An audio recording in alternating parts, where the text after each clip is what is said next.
ସକାଳ ହେଲା ମାନେ ଆମ ମାଆମାନଙ୍କର ଗୋଟେ ଟେନସନ୍। ଆଜି ଟିଫିନ୍ ବକ୍ସରେ କ'ଣ ଦେବା?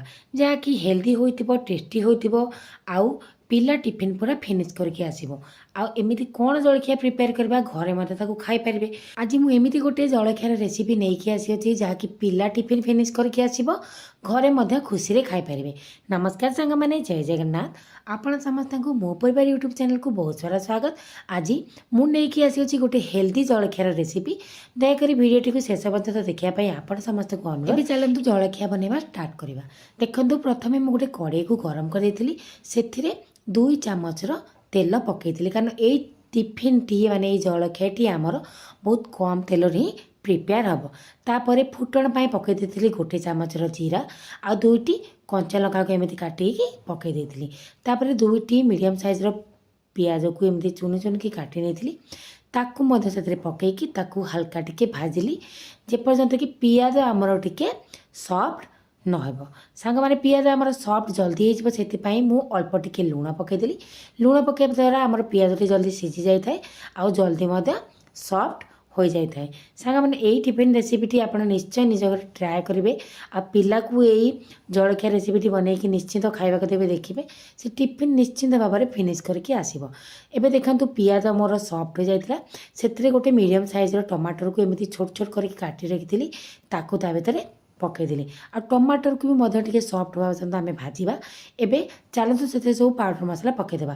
ପାଉଡ଼ର ମସଲାରେ ମୁଁ ନେଇଛି 1 ଚାମଚର କାଶ୍ମୀରୀ ଚିଲି, ଯେହେତୁ ମୁଁ କଞ୍ଚା ଲଙ୍କାକୁ କାଟିକି ପକାଇଥିଲି, ଆଉ ଏକ୍ସଟ୍ରା କିଛି ରାଗ ଚିଲି ପକାଇନି। ଆଉ ତାପରେ ପକାଇଦେଲି 1 ପିଞ୍ଚର ହଳଦୀ। ଆଉ ମନେ ରଖିବେ, ଆପଣ ଲଙ୍କା ନିଜ ହିସାବରେ କମ୍ ବେଶୀ କରିପାରିବେ। ତାପରେ 1/2 ଚାମଚର ପକାଇଥିଲି ଧନିଆ ପାଉଡ଼ର, ଆଉ 1/2 ଚାମଚର ପକାଇଥିଲି ଗରମ ମସଲା। ଏସବୁ ପକାଇ ସାରିଲା ପରେ ତାକୁ ହାଲକା ଟିକେ ଏମିତି ଭାଜି ନେଲି। ଆଉ ଯେହେତୁ ଏଥିରେ ସବୁ ପନିପରିବା ଆମେ ୟୁଜ୍ କରିବା, ଏହା ପିଲାଙ୍କ ପାଇଁ ବହୁତ ହି ହେଲ୍ଦି ହୋଇଥାଏ। ତ ସାଙ୍ଗମାନେ, ଏବେ ଦେଖିପାରୁଥିବେ ଆମର ଟମାଟୋ ମଧ୍ୟ ସଫ୍ଟ ହୋଇଯାଇଥିଲା। ଏବେ ଗୋଟେ ଗାଜରକୁ ଏମିତି ଗ୍ରେଟ୍ କରିକି ରଖିଥିଲି, ତାକୁ ମଧ୍ୟ ସେଥିରେ ପକାଇଦେଲି। ଆଉ ଗାଜରକୁ ପକାଇ ସାରିଲା ପରେ ତାକୁ ମୁଁ ଏବେ ଭଲସେ ଏମିତି ଭାଜି ନେଲି, ଯେମିତି ଗାଜର ବି ଆମର ଟିକେ ସଫ୍ଟ ହୋଇଯିବ। ତ ଦେଖନ୍ତୁ, ଗାଜର ପକାଇ ସାରିଲା ପରେ ଆକୁ ଆଉ ବେଶୀ ସମୟ ଭାଜିବେନି, କାରଣ ଗାଜରକୁ ଆମେ ଗ୍ରେଟ୍ କରିକି ନେଇଛେ, ତ ଗାଜର ସିଝିବା ପାଇଁ ବେଶୀ ସମୟ ନେଇ ନଥାଏ। ସାଙ୍ଗମାନେ, ଯେମିତିକି ଆପଣଙ୍କୁ ମୁଁ କହିଥିଲି, ଏଇ ଜଳଖିଆଟି ଆମେ ସବୁ ପନିପରିବାରେ ପ୍ରିପେୟାର କରୁଛେ, ତ ନିହାତି ଭାବେ ଆକୁ ସମସ୍ତେ ଘରେ ଖାଇପାରିବେ, ଆଉ ପିଲା ମଧ୍ୟ ଟିଫିନ୍ ବକ୍ସରେ ନେଇପାରିବେ। ତ ଦେଖିପାରୁଥିବେ, ଏସବୁ ମୁଁ ଭାଜି ସାରିଲା ପରେ ସେପଟେ ମୁଁ ଗୋଟେ ଛୋଟ ସାଇଜ୍ର ଆଳୁକୁ ସିଝେଇକି ନେଇଯାଇଥିଲି, ତାକୁ ଏମିତି ମ୍ୟାଶ୍ କରିକି ତାକୁ ଏଥିରେ ପକାଇ ଦେଇଛି। ଆପଣମାନେ ଯଦି ଚାହିଁବେ କେବଳ ଆଳୁରେ ମଧ୍ୟ ଆକୁ ପ୍ରିପେୟାର କରିପାରିବେ। ତାପରେ ଏପଟେ ଦେଖିପାରୁଥିବେ ଆପଣମାନେ, ମୁଁ ପନିର ନେଇଯାଇଛି, ଆଉ ପନିରକୁ ଏମିତି ହାତରେ ଗୁଣ୍ଡ କରିକି ପକାଇ ଦେଇଛି। ଆପଣମାନେ ଚାହିଁଲେ ପନିରକୁ ଗ୍ରେଟ୍ କରିକି ମଧ୍ୟ ପକାଇ ପାରିବେ। ଆଉ ଏଇ ଜଳଖିଆଟି ଆପଣମାନେ ଚାହିଁଲେ ଆଳୁରେ ମଧ୍ୟ ପ୍ରିପେୟାର କରିପାରିବେ, ନହେଲେ କେବଳ ପନିରରେ ମଧ୍ୟ ପ୍ରିପେୟାର କରିପାରିବେ। କିନ୍ତୁ ମୁଁ ଆଳୁ ଆଉ ପନିରକୁ ମିଶାଇକି ସେଥିରେ ସବୁ ଭେଜିଟେବଲ୍ ପକାଇକି এই ବ୍ରେକଫାଷ୍ଟଟି ବନେଇଛି, ଯେମିତିକି ବହୁତ ହେଲ୍ଦି ହେବ। ତାପରେ ଏପଟେ ମୁଁ ପକାଇ ଦେଇଛି 1/2 ଚାମଚର ଚାଟ୍ ମସଲା। ଚାଟ୍ ମସଲା ପକାଇବା ଦ୍ୱାରା ବଢ଼ିଆ ଖଟାସ ଆସିଥାଏ, ଚଟପଟା ଲାଗିଥାଏ এই ଜଳଖିଆଟି। ଆପଣ ଚାହିଁଲେ ଆମଚୁର ପାଉଡ଼ର ମଧ୍ୟ ପକାଇ ପାରିବେ। ତ ଦେଖିପାରୁଥିବେ, ଏପଟେ ମୋର ଷ୍ଟଫିଂଟି ପୁରା ବନେଇକି ରେଡ଼ି ହେଇଗଲା। ଏବେ ମୁଁ ଗ୍ୟାସ୍ର ଫ୍ଲେମ୍କୁ ଅଫ୍ କରିଦେଲି। ତା ଭିତରେ ମୁଁ ଏପଟେ ଅଟା ମଧ୍ୟ ଚକଟିକି ରଖିଦେଇଥିଲି। ଯେମିତି ମୁଁ ଆପଣଙ୍କୁ କହିଥିଲି, ଆଜି ଆମେ ହେଲ୍ଦି ବ୍ରେକଫାଷ୍ଟ ବନେଇବା, ତ ହେଲ୍ଦି ୱେରେ ସବୁ ଆମେ ପ୍ରିପେୟାର କରୁଛେ। ସେଥିପାଇଁ ମୁଁ ଏଠି ଅଟା ନେଇଛି। ଆପଣମାନେ ଚାହିଁଲେ ଅଟା ନେଇପାରିବେ, ନହେଲେ ମଇଦା ନେଇପାରିବେ, ନହେଲେ ଅଟା ଓ ମଇଦାକୁ ମିଶାଇକି ମଧ୍ୟ ନେଇପାରିବେ। ସେପଟେ ଦେଖିପାରୁଥିବେ, ଏବେ ଯେମିତି ଆମେ ରୁଟି ତିଆରି କରନ୍ତି, ସେପରି ମୁଁ ଗୋଟେ ରୁଟି ତିଆରି କରିନେଇଛି, ତାକୁ ଏମିତି ତାୱାରେ ପକାଇ ଦେଇଛି। ଏବେ ଆମେ ରୁଟି ଯେପରି ତିଆରି କରନ୍ତି, ଠିକ୍ ତାକୁ ସେପରି ତିଆରି କରିବା, କିନ୍ତୁ ଏତିକି ମନେ ରଖିବେ, ଆମେ ରୁଟିକୁ ଯେମିତି ପୁରା ରୁଟି ବନାନ୍ତି ସେମିତି ବନେଇବାନି, ତାକୁ ଏମିତି ହାଫ୍କୁ କରିବା। ତ ଦେଖିପାରୁଥିବେ, ମୁଁ ରୁଟିର ଗୋଟେ ପାଖ ହୋଇଯାଇଥିଲା। ଏବେ ମୁଁ ତାର ଆର ପାଖଟିକୁ ଲେଉଟାଇ ନେବି। ଯେମିତିକି କହିଥିଲି, ଏଇ ରୁଟିଟିକୁ ଆମେ ହାଫ୍ କୁକ୍ କରିବା, ଯେହେତୁ ତା ଭିତରେ ଆମେ ଷ୍ଟଫିଂ ଭରିବା, ତ ସେତେବେଳେ ସେ ଆଉ ଟିକେ କୁକ୍ ହେଇଯିବ।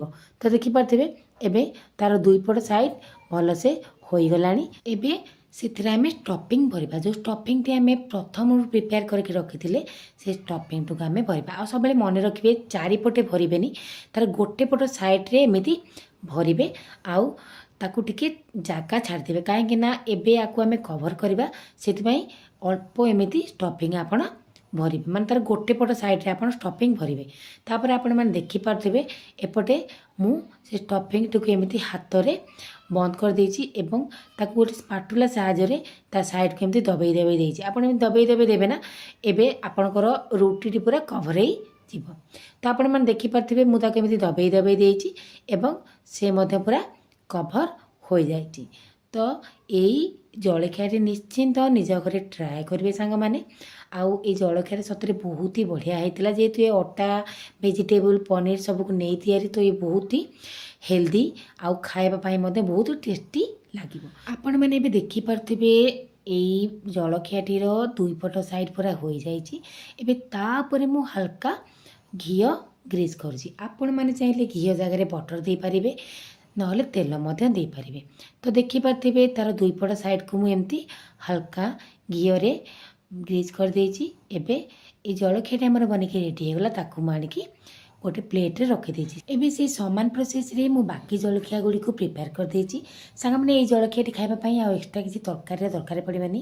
ଆପଣମାନେ ଚାହିଁଲେ ନିଜ ମନପସନ୍ଦ କୌଣସି ସସ୍ ସହିତ ଆକୁ ମଧ୍ୟ ଖାଇପାରିବେ। ସାଙ୍ଗମାନେ ଏଇ ଜଳଖିଆର ରେସିପିଟି ନିଶ୍ଚୟ ନିଜ ଘରେ ଟ୍ରାଏ କରନ୍ତୁ।